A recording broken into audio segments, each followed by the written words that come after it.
Vamos una vez más a estar hablando de un libro. En esta ocasión vamos a estar hablando de Bad Blood, un libro que tiene que ver con la historia de Theranos, un startup que hizo muchas cosas muy controversiales y definitivamente no muy buenas. Así que pues vamos a platicar un poquito de eso. Tenemos pendiente hacer un canal ya como formal de YouTube y quizá una paginita y un newsletter para poderles avisar de estos videos. Espero que este sea el último que hacemos así. Hemos estado aprendiendo y hemos usado mucho la retroalimentación que nos han dado, así que pues si les gusta este video o no, déjenoslo saber en los comentarios de este video, en el chat o en cualquier otro lugar, incluyendo nuestros twitters que están aquí abajo. Y pues igual aprovecho para presentarles, si no lo conocían, aunque quizá ya lo hayan visto en los videos anteriores, a Didier. Didier, ¿cómo estás? Bien, ¿tú, Sam? Todo muy bien, muy bien. Emocionado de platicar de un nuevo libro. Exacto. Parece que nos tardamos un poquito en pero no fue porque nos tardáramos en leerlo, simplemente porque tuvimos mucha locura en nuestras vidas. Y listo para retomar y otros libros que ya tenemos ahí como pendientes. Absolutamente, estamos grabando esto en vivo, así que tenemos ya un mensaje ahí en el chat. Si saben más, obviamente si tienen dudas, comentarios, pues mándenosla. Y pues sí, para darles un poquito de contexto de nosotros, trabajamos en 500 Startups, un fondo de inversión que invierte en startups en la etapa temprana. Justo la semana antepasada estuvimos en nuestro retiro global en Las Vegas con 100 personas de nuestro equipo platicando de todo lo que pasa en startups alrededor del mundo. Y la semana pasada empezamos el batch 9 con 11 empresas aquí en la Ciudad de México, que son empresas que aplicaron con nosotros, invertimos en ellas y van a venir a pasar 16 semanas con nosotros. Entonces, pues como se pueden imaginar, el tema de startups y de empresas de tecnología y formar equipos, entender cómo tratar de hacer todo esto que es bien difícil, que es emprender, pues es nuestro día a día y nos encanta. Así que este libro pues está muy en el centro de todo lo que hacemos. El libro, no sé si quieras como que dar un poquito de contexto de la historia de Theranos y ahorita vamos entrando a todos los temas que traíamos. Claro, es interesante, es una compañía de Silicon Valley que empieza por ahí de 2006, si mal no recuerdo, con la misión de cambiar las pruebas de sangre en el mundo, ¿no? O sea, esta chica que es Elizabeth, que es la fundadora, le tenía aberración a las agujas, ¿no? Entonces decide como, mi misión de vida va a ser que sea solo un piquete y puedan hacerme toda el scope o todo el rango de estudios médicos que te pueden hacer con la sangre, ¿no? Empieza en 2006, ella sale de Stanford, o sea, ella es college dropout, como le dicen en Estados Unidos, se hace de un gran equipo y empieza a construir una máquina que va a cambiar todo, ¿no? Y la historia del libro te empieza a contar cómo es que la realidad y lo que en realidad estaba pasando dentro de la empresa son cosas bien distintas, ¿no? Se pintaba una realidad, y lo pongo entre comillas, de una empresa muy buena, con mucho fondeo, que salía en muchos de los outlets de medios, es decir, revistas, páginas de internet, televisión, y por dentro era, pues digamos que un caos, ¿no?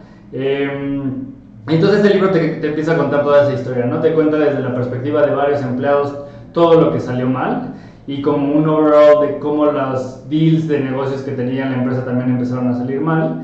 Y hacia el final te empieza a contar la historia de cómo este reportero, el que está haciendo el libro, empieza digamos que entre investigación y batalla por descubrir la verdad, ¿no? Claro. Terminando en el resultado de un libro, investigación, que te cuenta toda esta historia y cómo es que Theranos últimamente defrauda a sus inversionistas, ¿no? Claro, es una situación muy complicada. Theranos en su vida levantó más de $900 millones y como que fue una historia donde, o sea, empiezas a escuchar un poquito la historia de Elizabeth, que es la founder, y empiezas a escuchar un poco la misión que tiene y empiezas a comprar lo mismo que compras pues en todas las demás empresas, ¿no? O sea, es una historia típica de alguien inquieto, que tiene como que muchas ganas de emprender, cómo lo empieza a hacer, te narran un poco de la historia de su familia y de ella y todo el drive.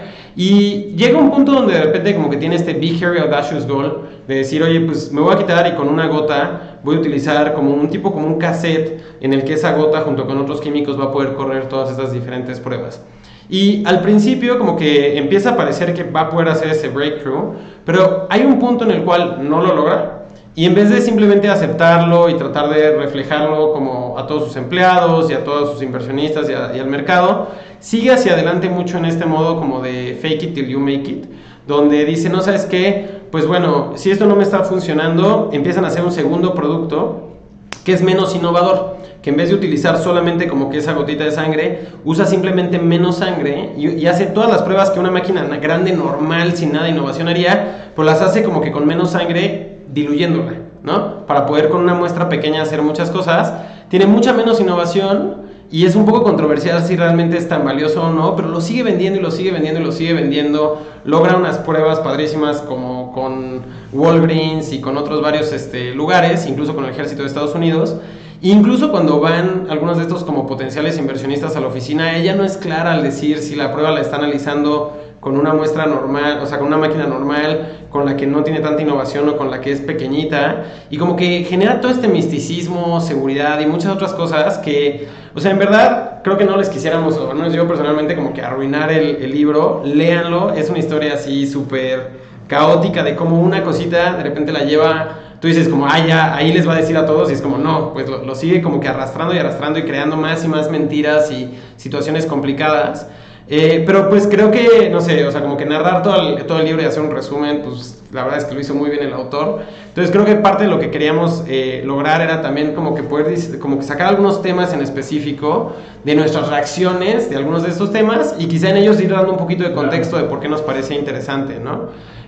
Un poquito como, ¿cuál fue tu reacción completa de leer el libro? O sea, como de estar escuchando esta historia. Y digo, nosotros que estamos en los zapatos de los inversionistas, es como es relativamente sencillo con un founder que tiene el drive suficiente de cambiar la percepción de lo que ya lleva, ¿no? O sea, cómo es que una idea le gana a la ejecución de esa idea, ¿no? Y cómo puede, de alguna otra forma, pues ganarnos ver la pasión de esos emprendedores sobre en realidad ver los hechos, ¿no? ¿Qué llevas? ¿Cuál es la atracción que tienes?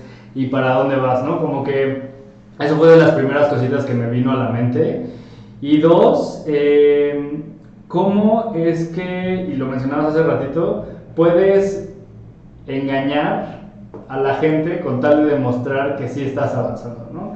Y que es algo bien común en las startups, ¿no? O sea, ese fake it till you make it que estábamos diciendo, pues muchas veces hasta lo motivamos en esta industria, ¿no? O sea, pues medio di y ya cuando estés en el problema lo arreglas, ¿no? Pero con temas de salud puede llegar a ser, pues, totalmente perjudicial para una persona, ¿no? Claro. Pues bueno, vamos a entrar a la lista de temas que traíamos, nada más como para terminar quizá dando ese resumen final. Pues es una empresa que levantó más de $900 millones, que decenas de miles de personas la utilizaron para hacer sus análisis de sangre y que hasta el día de hoy no es claro qué tan mal estuvieron esos exámenes, pero es claro que no estuvieron bien, las cuales generó una cultura de trabajo hiper difícil en la cual hubo muchísimas personas que trabajaron y fueron intimidadas para no platicar lo que realmente pasaba dentro de la empresa, incluyendo un suicidio horrible, donde todo ese dinero que les mencionábamos venía de gente increíblemente influente en política, en el ejército, en la política de Estados Unidos, etcétera. Y entonces, pues, es toda una historia súper complicada que, pues, acaba de terminar. Pues el libro se publicó realmente hace unos cuantos meses, hace 2 meses, puede ser. Como 2 meses más. Y esta historia incluso casi que hasta sigue andando, ¿no? O sea, todavía no termina la conclusión final de cómo muchas de esas demandas hacia Teranos puedan terminar. La empresa ya no está operando, definitivamente. Y bueno, vamos a algunos de los temas. ¿Cuál es el primero que traías ahí en la lista? Yo el primero que traía era el Reality Distortion Field, ¿no? Cómo no hacemos due diligence en base a lo que nos dice a veces un emprendedor y creérsela. Yo tenía una pregunta para ti. ¿Cómo cuántos emprendedores crees en la historia de estar invirtiendo que te hayan movido la realidad por interactuar con ellos?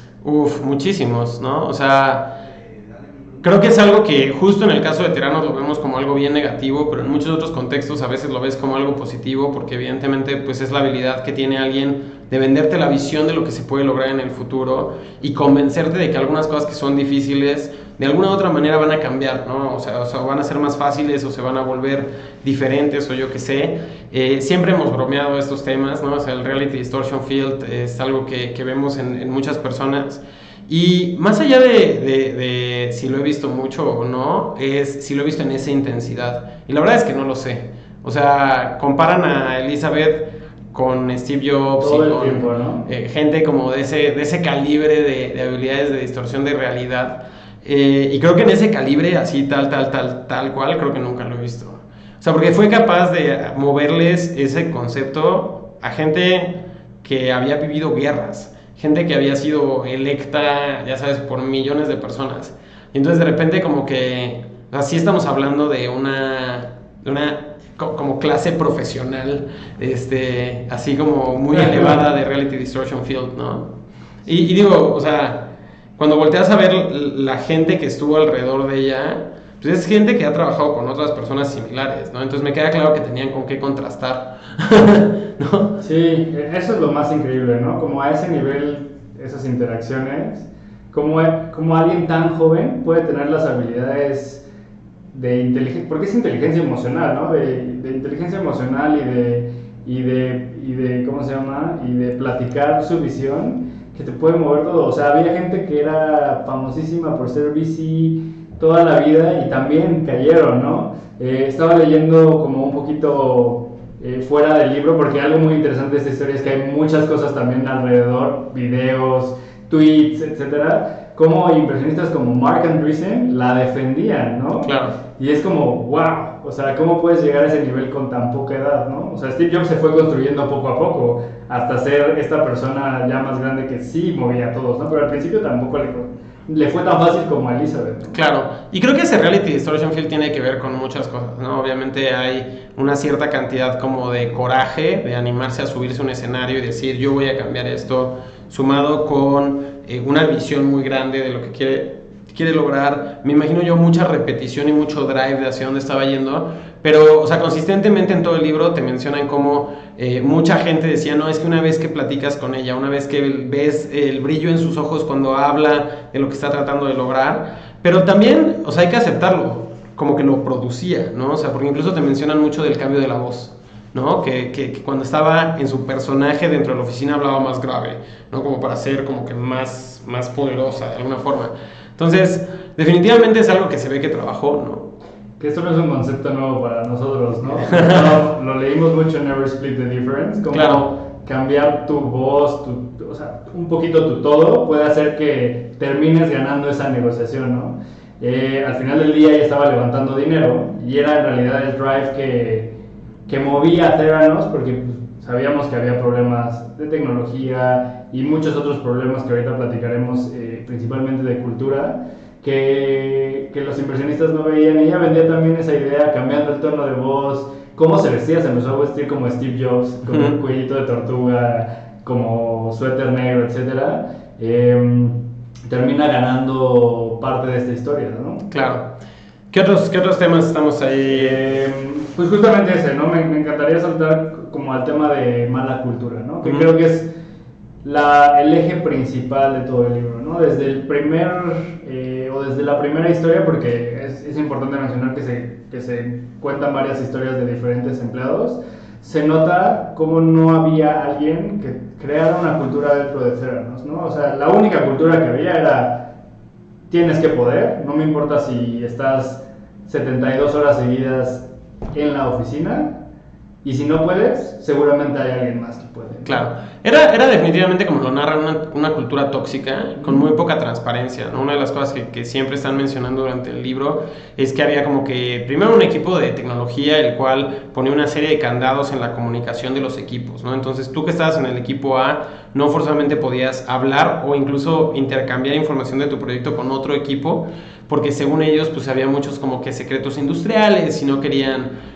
como que se pudieran como que correr, ya sabes, por el mundo el estatus de algunos de ellos o propiedad intelectual o lo que fuera. Y entonces consistentemente tenías equipos suponiendo que los demás iban bien, ¿no? Entonces había como que una división de comunicación donde todo tenía que pasar a través de Elizabeth o de su mano derecha, que ahorita platicamos un poquito de él, pero pues creo que ahí había una cultura bien complicada, ¿no?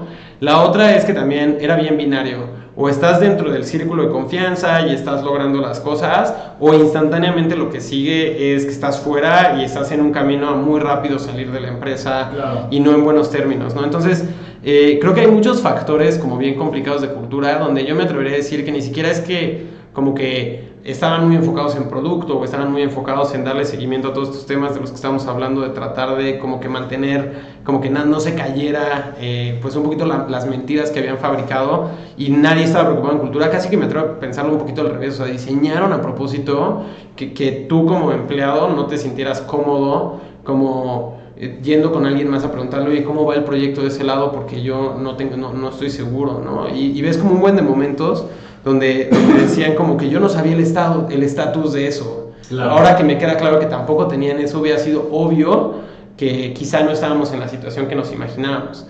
Y eso era para evitar que saliera en la prensa, era para evitar que los inversionistas supieran, era para evitar que gente talentosa que quizá lo hubiera visto como un foco rojo, pues no se uniera a la empresa o lo que fuera, ¿no? Pero pues es peligrosísimo, ¿no? A mí lo que más me causó curiosidad como de todo este tema era que llevan esto de la competencia interna al extremo, ¿no? Sí, hemos visto en startups normales como a veces el consejo cuando contratas, por ejemplo, a alguien, equipos de ventas, es como contrata varios y ellos solitos se van filtrando. Estas eran divisiones completas haciendo lo mismo al mismo tiempo para ver cuál era la que terminaba teniendo un producto o al menos un avance dentro de la visión de Theranos, ¿no? Entonces, como que de repente se dan cuenta y como que están haciendo lo mismo que nosotros, ¿no? Eso a mí se me hizo increíblemente fuerte, ¿no? Una cultura de competencia con ese grado de secretos,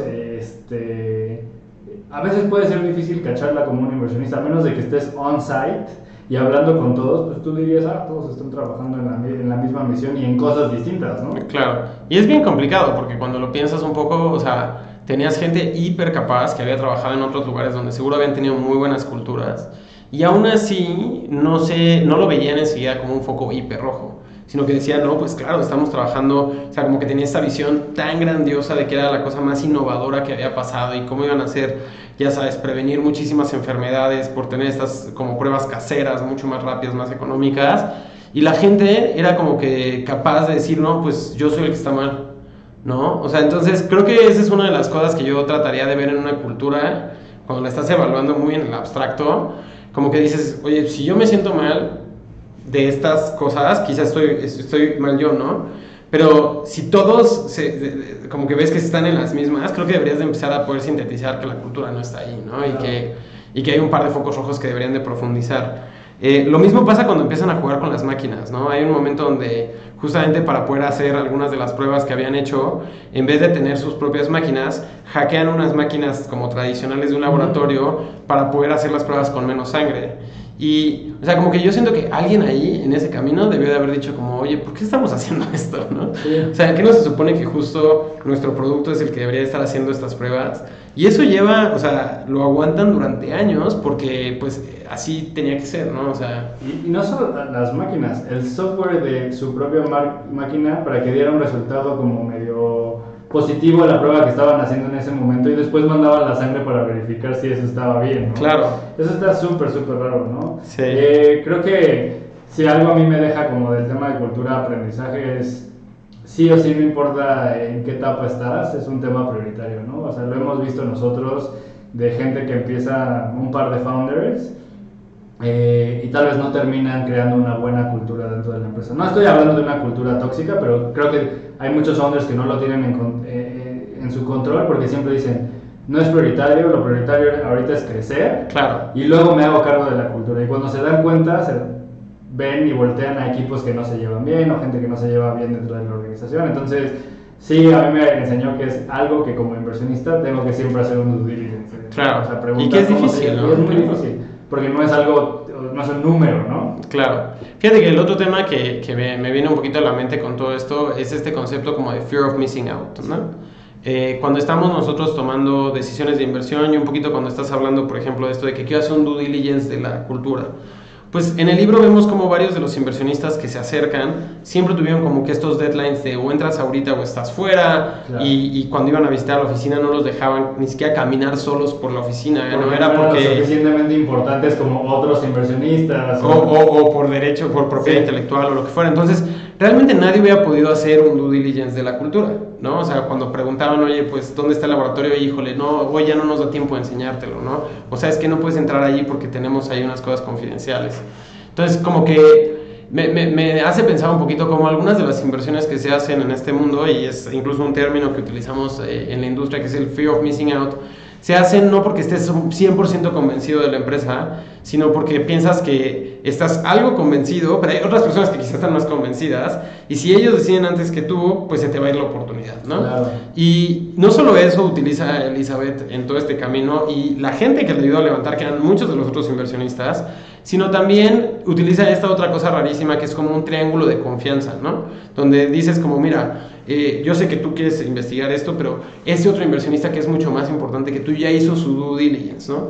Y ya está en el board o lo que sea, o ya invirtió, y entonces de repente te das cuenta que tiene como toda esta lista de gente que es impresionante, o sea, cuando volteas a ver el board que tuvo y la lista de inversionistas, era gente pues realmente hiper conocida, y realmente nadie hizo un due diligence porque todos confiaban que el otro lo había hecho. Entonces, como que esa suma de fear of missing out, sumado con poder confiar en que otras personas debieron de haber hecho el due diligence, es una receta para este tipo de fracasos, ¿no? Sí, es un gran fracaso para Silicon Valley, ¿no? Claro. Sí, o sea, estamos hablando, o sea, de nuevo, perdón que lo repita tanto, pero, o sea, piensa, $900 millones es más o menos 4.5 veces lo que se invirtió en Latinoamérica de habla hispana el año pasado, ¿no? En todo el ecosistema. En una sola compañía. En una sola compañía, la cual por mucho tiempo estuvo mintiendo sobre la tecnología que tenía y respaldada por gente, pues, que llevaba a veces 30 años, 40 años en la industria, ¿no? Y que pusieron su nombre y su reputación ahí por simple y sencillamente, pues, no haber hecho su chamba, ¿no? Porque si lo hubieran hecho un poco más... Y que hubo gente que sí la hizo, ¿no? De hecho, cuando volteas a ver, nadie de la gente que se dedica a invertir en este tipo de industrias invirtió en ellos. Sí, es algo que mencionan en el libro, ¿no? Nadie de salud está dentro de la empresa más importante de salud. Claro, o sea, eso debe haber sido un foco rojo, yo creo, para muchísimos, ¿no? Y quién sabe cómo lo justificaron, era como que decir, no, los más tradicionales, quizá decían tienen dinero de los laboratorios, no sé, o quizá no creen que este tipo de disrupción, porque ya tienen ceguera de taller, pero está loquísimo eso, o sea... Creo que como inversionista caes mucho en eso a veces, ¿no? Fear of missing out, y es bien difícil sacarte de ahí, ¿no? Creo que justamente como bajándolo un poco hacia nosotros dentro de 500, creo que una de las cosas que me parece muy interesante de nosotros como equipo es que somos varios y tomamos decisiones en equipo, y entonces siempre está el otro, o siempre está el que no quiere hacerlo. Ajá. Y hay que convencerlo, ¿no? Y eso te hace tener que hacer tu due diligence, ¿no? Claro. Para poder convencer al equipo o a esa persona y sea una decisión como tomada en serio, ¿no? Lo que termina pasando en muchos de estos fondos más tradicionales es que son uno o dos partners y los dos dicen, no, güey, tú haz tus deals y yo hago mis deals y yo confío en ti ciegamente de que los vas a hacer, ¿no? Bien, pues. Claro. Y eso terminó pasando aquí, ¿no? Sí. Oye, una pregunta alrededor de todos esos temas, o sea... ¿Cómo crees que podemos realmente como impactar a la industria para que se tomen menos decisiones por FOMO y por... O sea, porque al final del día, pues sí, o sea, esa es la industria. O sea, Teranos pudo haber sido exitosa y todos ellos estarían diciéndonos, ven, no creyeron en mí. Y del otro lado hay algunos de estos que tienen fondos y quizá tuvieron 10 o 20 inversiones y dicen, bueno, pues sí, me equivoqué en esa, pero pues una de las otras está bien, ¿no? Pero la realidad es que no deberíamos de permitir, o sea, como que como industria debería haber mejores mecanismos para que esto pudiera pasar en etapas más tempranas o quizá, no sé, o sea, no llegar a este volumen de dinero y de tiempo y de gente que estuvo en peligro, ¿no? Porque, o sea, definitivamente tomar decisiones por tu salud con una mezcla que estadísticamente, porque la diluyeron, no está dando bien los resultados, está peligrosísimo, ¿no? Sí, o sea, creo que uno de los principales como focos amarillos, rojos que yo siempre he visto en el Venture Capital es esta diferencia entre empresa pública y privada, ¿no? Estamos en la etapa de la empresa privada, entonces para ser privado parece que el estándar es ser un silo ahí aislado de todo el mundo y que de repente le das acceso a alguien para que vea tus cosas, ¿no? Entonces creo que esa cultura se ha permeado mucho y permite que pasen cosas como la de Theranos, ¿no? Creo que nosotros, como inversionistas en etapa muy, muy temprana, debemos de ser muy vocales con eso, o sea, no solo con los inversionistas que están en nuestra etapa, sino también con los emprendedores, de que entre más información haya allá afuera, más beneficias al mercado, ¿no? Claro. Y casi que tratarse, sí, sé que hay cositas que te dan una ventaja competitiva, pero en el general, creo que entre más información haya desde el principio, mejores decisiones se van a ir tomando hacia arriba, ¿no? O sea, si un inversionista de serie A ve que nosotros publicamos a la empresa y dijimos cuánto vendía, qué clientes tenía, etcétera, pues te das cuenta de que ese emprendedor está abierto a compartir información, ¿no? Y a veces Claro. eso es bueno, volteas a ver y hay un chorro de información en el internet o simplemente porque el emprendedor lo permite sobre su empresa que hace que estas cosas se eviten. Creo que para nosotros como inversionistas en etapa temprana es una de las chambas que tenemos que hacer, ¿no? Dejar de pensar que somos aislados a todo el mundo y promover que haya más información, ¿no? Claro. ¿Sabes cuál es otra que me viene un poquito a mí a la mente que podría estar interesante como poner allá afuera? O sea, creo que los fundadores de las empresas tienen, y las fundadoras de las empresas tienen muchísimo que poner allá afuera respecto al reporting, tanto interno a sus propios inversionistas como al ecosistema, de realmente ser transparentes de que la ejecución es lo que te va a hacer ganar, ¿no? Claro. O sea, como que creo que eso estaría muy padre como un norte. Pero también una cosa que yo noté que yo siento que ahí hubo un poquito como de corresponsabilidad medio extraña, fueron los corporativos, incluso hasta el ejército y algunos de los laboratorios que nunca fueron vocales de que esas pruebas que habían hecho con ellos no habían funcionado o no funcionaban de la manera que Elizabeth las estaba mencionando, ¿no? O sea, hay muchos momentos donde de repente utilizan un paper con una universidad que casi que ni decía nada para decir que esta universidad avala este producto, ¿no? Y hay otro momento donde también como que hay ciertas cosas que dicen, oye, es que ya tenemos todos estos contratos con estas empresas que vamos a hacer estos pilotos. Y yo siento que sí, o sea, muchas veces cuando hablas con departamentos de innovación y con diferentes grupos que están tratando de entender cómo trabajar con startups, no son muy transparentes de qué significa eso que están haciendo con una startup. Y creo que eso es muy peligroso para después otros inversionistas que lo ven como que, pues ya tienen a X corporativo como cliente. Es como, quizá no era su cliente, quizá corrieron un pilotito bien pequeño, y ya sabes, entonces creo que también hay una responsabilidad de quienes están probando esas tecnologías, de ser claros también del alcance de esos programas, ¿no? Claro, y haces un filtro natural, ¿no? O sea, yo creo que como inversionista todo cambia de tengo un contrato con X banco, o X laboratorio, farmacéutica, claro. ajá, que abarca 100 pruebas. ¿Sabes qué? Tengo un contrato long term de 5 años para hacer esto porque ya probaron mi tecnología. Uh-huh. Y creo que uno de los grandes errores en específico de Theranos, sobre todo para futuros inversionistas, fue creerse eso, ¿no? Y que un poquito es como que todo lo que hemos estado platicando de los bias anteriores, porque es literalmente, o sea, estás teniendo un bias gigante a pensar que esta empresa evidentemente sabe lo que hace por unos logos. Exacto. ¿Y cómo en la industria estamos acostumbrados a que en algún slide vienen los logos, ¿no? Claro. Y nunca preguntamos como... Oye, ¿y qué es exactamente lo que ¿no? estás haciendo con esto, no? Y seguramente a todos nos ha pasado, ¿no? Cuando evaluamos un proyecto y tienen los logos, por ejemplo, de algún medio de comunicación. Y si te animas a picar ese logo y te das cuenta que es una nota que menciona como a 120 startups, ¿no? Claro. o a la competencia también, ¿no? Y casi que ni dice nada bueno de ninguno de los dos. Sí. Eso es muy interesante. Como pensando un poquito, como siguiendo esta plática, o sea, creo que algo que a mí me impresionó mucho es cómo todo líder o aparente líder siempre tiene como su mano derecha o bulldog que hace que las cosas pasen, ¿no? Ajá. Y creo que en este caso es increíblemente claro que había alguien que hacía que ya como en el día a día todo fuera como... Con esta cultura que decimos. Con esta cultura tóxica, ¿no? O sea, se podría hasta sentir un poquito desconectada a Elizabeth del día a día y a este cuate llamado Sonny, haciendo como el chico malo. El trabajo duro. El trabajo duro, pero no solo con los empleados, ¿no? Con los inversionistas, con los clientes, con el reportero, o sea, con toda la investigación que estaba haciendo el autor, a un exceso donde dices, wow, ¿no? O sea, ya poder tener que moverte tú como persona para que algo pase desde el punto de vista negativo, o sea, él iba y buleaba, o sea, hacía bullying a las personas que habían tomado la prueba para que no dijeran nada de que la prueba estaba mal. A mí me explotó la cabeza, no había conocido una historia donde hubiera alguien así de podría decir hasta malo, ¿no? Sí, sí, tal cual.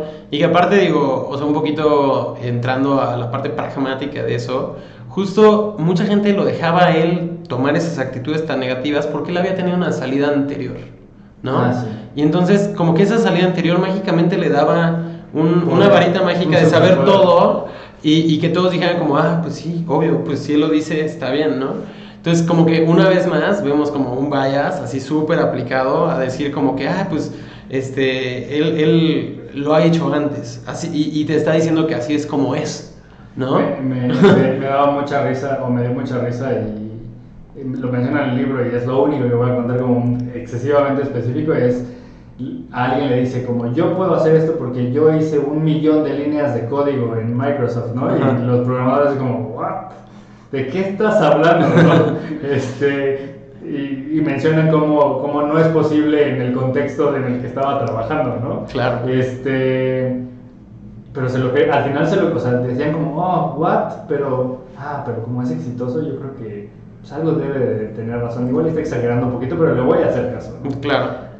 Sí, no, es una locura, ¿no? Y ves un poquito el churn y ves un poquito como quiénes eran las personas que se quedaban. Y sí notas algo que normalmente te imaginarías en este tipo de situaciones, donde la gente más talentosa, que fue bien difícil de reclutar y que definitivamente tenía una mejor trayectoria profesional que estar haciendo, pues se va. Y los que terminan pasando más tiempo y dirigiendo algunas de las áreas son los que decían que sí a todo, ¿no? Entonces, y lo menciona justamente en esa parte como el tema de tecnología, que el que llevaba la tecnología al final, pues uno que decía, sí se puede, sí lo vamos a hacer, y luego decía, sí, yo sé cómo hacerlo, y al día siguiente veían cómo llegaban los libros de Amazon de cómo programar con esa herramienta, ¿no? Y era como que, o sea, ayer dijiste que lo sabías hacer, ¿qué onda, no?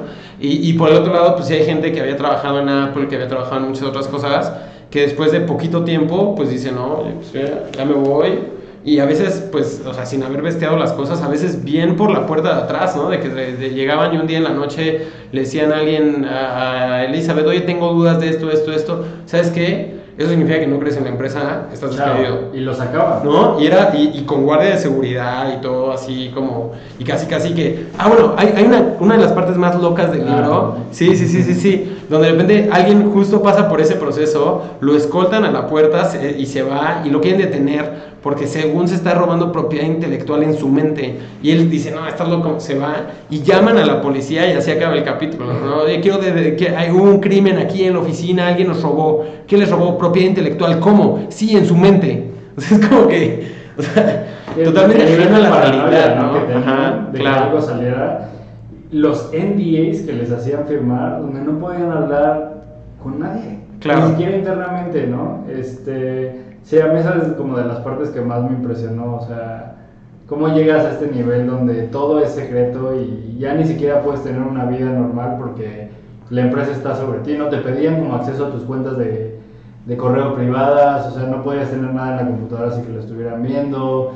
Y si bien creo que debe de haber un nivel de no compartir ciertos secretos industriales, creo que cuando nos enfrentamos con emprendedores en el día a día, y eso lo hemos platicado muchas veces, ¿no?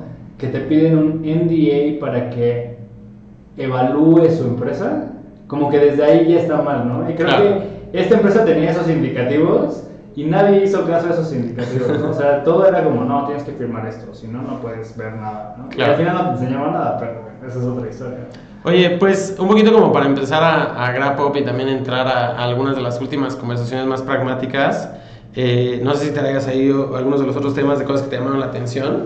No, creo que podemos pasar, sí. Bien, pues mira, la pregunta ya es así como que ya en el abstracto, después de leer este libro, ¿cómo cambia, o sea, realmente tu proceso de tomar una decisión de inversión? A ver, Luis, o sea, es un caso hiper extremo de todo, ¿no? Nosotros estamos en la etapa muy temprana. ¿Cómo este libro ibas pensando y decías como, oye, deberíamos hacer esto o no deberíamos hacer aquello cuando seleccionamos empresas?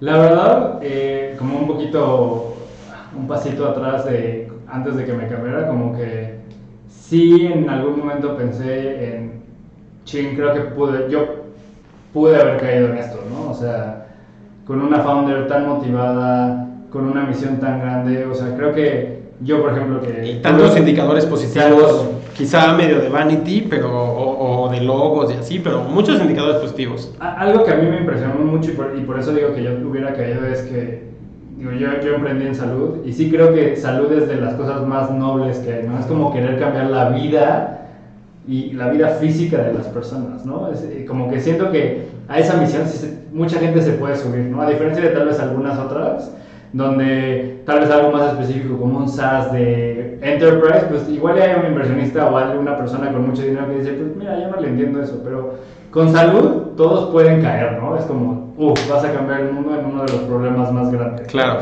Pero después de eso creo que la forma en la que cambias un poquito lo que he estado mencionando es, creo que no importa la etapa en la que estés, tienes que investigar más. Claro. No te puedes dar el lujo hoy de no investigar más y eso es un poquito el fundador, eso es un poquito la tecnología, eso es el equipo que está ya dentro de la empresa y que a veces por tiempo, por este fear of missing out, no lo terminas haciendo tal vez al 100, ¿no? Nosotros tenemos la fortuna de tener un proceso bastante largo y somos muy rápidos comparado con la industria, pero un proceso bastante largo donde podemos tocar Sí, muchos largo no tardado. largo no diferente. tardado. Donde puedes tocar muchos de estos temas porque tienes varias entrevistas, les pedimos información, etcétera. Entonces, lo único que hizo esto es validar que ese es el camino correcto, ¿no? Claro. Siempre estar haciendo preguntas y nunca obviar temas como cultura, ¿no? Que también podríamos nosotros decir, no, bueno, no tienen tanto equipo. Siempre una pregunta de cómo piensas la cultura de tu empresa puede cambiar la perspectiva hacia el futuro, ¿no? Claro. Yo para mí, como que así súper sintetizado, creo que hay varias cosas que me hizo pensar por aquí y por allá, de hacer qué podría haber hecho en este caso en específico, pero en el corolario la que me apunté así como que mientras estaba leyendo y de verdad pienso tratar de como tatuármela en la mente, es que no puedes tomar una decisión de inversión, o si de una empresa vale la pena tu tiempo, tu esfuerzo como advisor, como inversionista, como empleado, por alguien más. Totalmente. O sea, tienes que tomar esa decisión personal por tus razones, del estatus de la empresa, lo que puede hacer con tu propia información y ser capaz de quitar ese bias de cualquier confirmación que te está dando alguien más, porque creo que si no eres capaz de hacer eso, es muy posible que caigas en este tipo de situaciones donde otras personas están también entrando en el mismo juego de confirmación y que nadie realmente como hizo su chamba, ¿no? Entonces, creo que sobre todo en un asset class tan temprano en Latinoamérica que estamos creando todas estas cosas, del lado de inversión, pues me llevo eso, ¿no? La otra pregunta súper filosófica que me estuve preguntando y no tengo como muchas respuestas, pero tengo muchas cosas que puedo comentar, me imagino, me encantaría escuchar también de ti. O sea, ok, si ya habías invertido, hiciste mal la decisión de inversión, entraste a una empresa que tiene estas características y de repente no es una cosa la que te activa la alarma, ¿no? O sea, no hay nada roto, porque así seguro se sintió todo el mundo, pero empieza a ver como que cositas raras. Y yo como que pensaba un poco como esto es como una rana en el agua, ¿no? Que si lo hubieras aventado al agua hirviendo enseguida hubiera tratado de brincar, pero como el agua estaba calientita, pues o medio y se fue calentando hasta el momento en el que te mata, ¿no? O sea, ¿cómo puedes tener mejores maneras de darte cuenta que la temperatura del agua está subiendo? ¿Y en qué momento rompes la alarma de emergencia, ¿no? Sí, es súper complicado, ¿no? O sea, creo que uno de los principales temas es el reporteo de las empresas, ¿no? Creo que ahí empiezas a tener cierta señalización y lo hemos vivido, es los que están ahí informándote, te escriben y te dicen, o no, pero cuando les preguntas son muy derechos de, sí, mira, está pasando esto. Y luego está el otro lado, el otro extremo, donde los reportes no son muy claros, no te cuentan bien las cosas, como que al final del día el reporte que iba a estar hace 3 semanas no está hoy, ¿sabes? O sea, como que eso para mí sería una de las formas de estar tanteando el agua que a veces,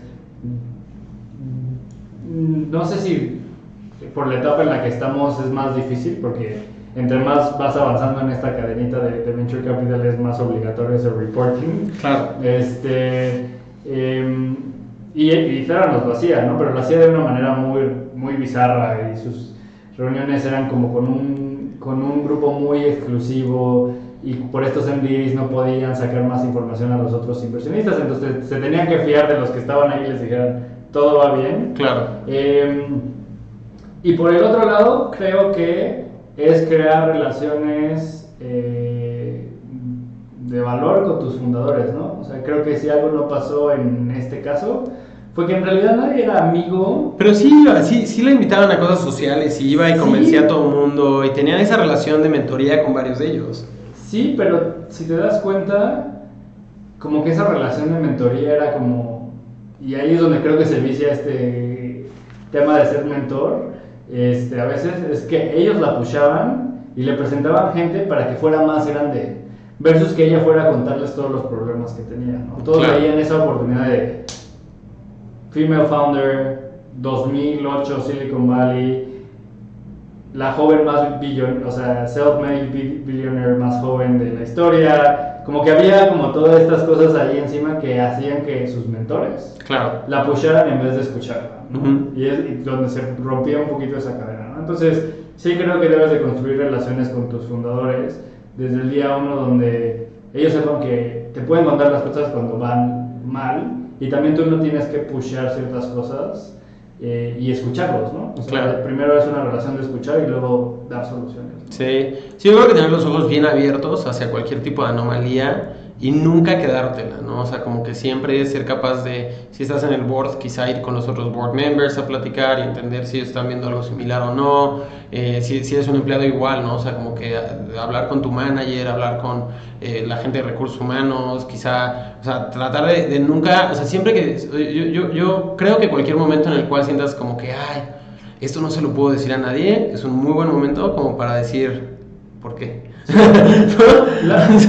La otra es tener un log de esas cosas, ¿no? Ajá. O sea, como que siento que podrías tener un log de, mira, en 3 meses no había pasado nada malo y de repente casi cada que me entero es un foquito rojo. Claro. Rojo, ¿no? La otra cosa que me quedó muy, muy abstracta y como una discusión mental a la cual tampoco tengo una respuesta muy fuerte, pero igual encantado de rebotar las ideas, es que, o sea, he platicado con varias personas de este libro y me han dicho como, no, es que el fake it till you make it, cuando estás haciendo algo que toca la salud de las personas, ahí sí no puedes. Yo no entiendo esa línea, la verdad me cuesta trabajo entenderla. ¿Cuál de las dos? El que es que solo en esto sí no y en otras cosas sí. Ah, exacto. Yo me siento igual, ¿no? O sea, de que digo, oye, o sea, entiendo que aquí no se debe haber hecho, ¿no? Pero ¿por qué lo deberías de poder hacer en cualquier cosa? Exacto. ¿No? O sea, como que cuando pienso un poquito en el fake it till you make it, desde mi punto de vista y la parte positiva y que creo que debería de seguir estando en el ecosistema emprendedor es quizá tú eres la primera vez que haces una empresa, es la primera vez que eres CEO, créetela hasta que lo seas, ¿no? Y anímate, atrévete a experimentar, a hacer cosas, ¿no? Pero creo que en el lado del producto, en el lado de mentirle a alguien diciendo como, no, sí, mi producto hace X, cuando no lo hace, creo que no lo deberías de hacer nunca. Exacto. Jamás. Estoy totalmente de acuerdo. O sea, el fake it till you make it yo creo que debe ser una manera de quitarte el impostor syndrome. Sí. El síndrome del impostor, ¿no? Que dices como que, ay, todos los demás saben lo que están haciendo y yo no, porque yo es la primera vez que hago una empresa, pero todos los demás son profesionales. La neta, no, todo el mundo se está preguntando todos los días como que, Hasta los que ya han hecho otras empresas. Claro, ¿no? Entonces creo que ahí está bien, ¿no? O sea, creo que el decir, wow, voy a tener mi primer board meeting, ¿no? Tanto quizá tú como inversionista o el otro como founder, y pues ser claro con los demás, o sea, nunca mentir como, ay, yo soy el experto en esto, pero también llegar con la actitud de decir, mira, pues no soy experto, voy a aprender rápido, esto es lo que sé, y creértela, ¿no? O sea, creer que eres capaz de estar sentado en esa mesa tomando esas decisiones. Pero de ahí en adelante, o sea, como que yo siento que aunque fuera un juego casual, no sé, o sea, que menos impacto podría tener en la salud de alguien, creo que igual no deberías de mentirle ni a tus inversionistas, ni a tus empleados, ni a nadie de lo que haces, porque, o sea, no sé, si alguien realmente los ha alentado a tener una práctica diferente a esa, creo que deberían de cuestionar la ética de estas personas, ¿no? Al hacer negocios. Sí, 100%. O sea, creo que también ahí hay un cambio cultural. O sea, creo que en Latinoamérica también en Estados Unidos, pero para mí es más un believe in yourself, más que crea un... Que fake it till you make it, es cree en ti mismo. Una pantalla, exacto, es cree en ti mismo, lo vas a lograr, pero creo que puedes caer, o sea, es como de estas cosas raras de la vida, no sé cómo describirlo, pero es de esas cosas que te puede salir muy mal, muy rápido. Claro. O sea, con alguien que te cacha una mentira, sí te puedes enfrentar a la persona más ética, derecha, enfrente, y esa persona dice no, y ¿sabes qué? Yo voy a ir a decir que estás haciendo las cosas mal porque creo que lo correcto es que la gente no invierta en ti porque estás engañando. Claro, y que incluso que te funcionara, si empiezas a gastar una cierta energía en mantener ese fake it, ¿no? Sí. Andando. O lo conviertes en un hábito, que es todavía peor. Por supuesto. ¿No? O sea, es fake it till you make it en diferentes situaciones, aunque sean chiquitas, pero ya nunca sales de ese círculo. Versus, creo en mí mismo y voy a pushear ciertas cosas que no está peleado con ser honesto, ¿no? Es como, claro. Oye, te voy a vender este producto, sé que lo que quieres es B, dame la oportunidad de entrar ahorita y en 2 semanas hago lo que tengo que hacer, versus ya lo hace y atrás estás como, trabajen todos para que pasen las cosas, ¿no? Claro, sí. Creo que el único momento donde me permitiría tomar un tipo de situación así es cuando estás haciendo un tipo de smoke test. Claro. ¿No? Pero es una simple validación de cliente, no vas a firmar un contrato, no nada, ¿no? Fuera de eso, yo creo que si ya estás entrando en una relación verdadera de proveedor, cliente, inversionista, empleado, lo que fuera, o sea, tienes que tener esa transparencia. Oye, ¿algún otro pensamiento para cerrar respecto a este libro? No, pues creo que es un libro altamente recomendable. O sea, sí, creo que es una historia. Está palomero, ¿no? De que está sí, te vas metiendo. Sobre todo, y creo que hay mucha gente en este mundo, si ha leído la historia de Twitter, que por ahí hay un libro también. Hatching Twitter, buenísimo, exacto, buenísimo. Muy, muy buen libro.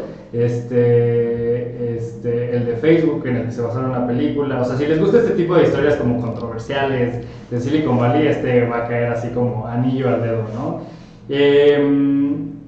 Y segundo, creo que pues es un gran warning de muchas cosas que pasan en el día a día, ¿no? Claro. Sobre todo para nosotros inversionistas, y creo que es una gran lección para emprendedores, ¿no? Como cosas que no... Casi que le llamaría como bad law del libro de cosas que no debes de hacer como emprendedor. Pero sí creo que funciona para ambos lados. Buenísimo. Yo creo que también lo recomendaría, no sé si altamente recomendable, para mí estaría un gradito abajo, es recomendable. Está divertido, es una buena historia. La narración, la verdad es que la hace muy bien. O sea, evidentemente pues, es un periodista que sabe escribir muy bien. Creo que definitivamente, como lo dices, ¿no? Como un punto de contraste de qué es lo que no debes de estar haciendo.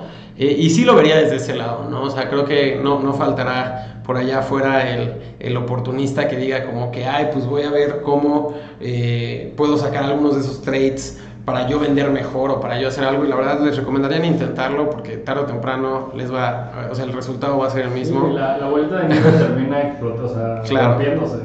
Sí. Entonces, pues recuerden, si están haciendo un negocio, están emprendiendo, pues creo que tienen una responsabilidad con sus socios, con sus empleados, con ustedes mismos, con sus familias, con sus clientes, de hacer las cosas bien. Y si este tipo de libros nos ayudan a aumentar pues las conversaciones que tenemos de qué cosas no hacer, creo que está muy muy bueno. Vamos a tratar de ya tener un canal específico para estos videos y también encontrar el canal correcto para hacer el streaming. Pero bueno, el próximo que vamos a leer es Think Fast and Slow de Dani. También otro libro más de bias, de cómo pensamos. En específico lo vamos a hacer con Everardo, me parece. Founder de Prescripto. Entonces va a ser muy interesante. Él que está en el sector de salud, ahí le preguntaremos si ya leyó este libro también. Y pues nada, ¿alguna otra cosa que agregar, Didi? No, trataremos de ser más puntuales en decirles con tiempo los libros y cuando se acerque la fecha para que algunos ya vayan leyendo esas cosas. Creo que por ahí también tenemos en la mente cambiar un poquito, porque ya fue mucho Danny Kahneman y startups, y también pensar algo de ciencia ficción y otras cosas que tenemos ahí en la mente para que cualquiera que tenga interés en libros en general se pueda unir. Por supuesto, igual si se les ocurre algún libro que nos quieran recomendar, claro, escríbanos, @defect, @dfst y @Didier Quiroz. Y listo. Nos vemos, muchas gracias.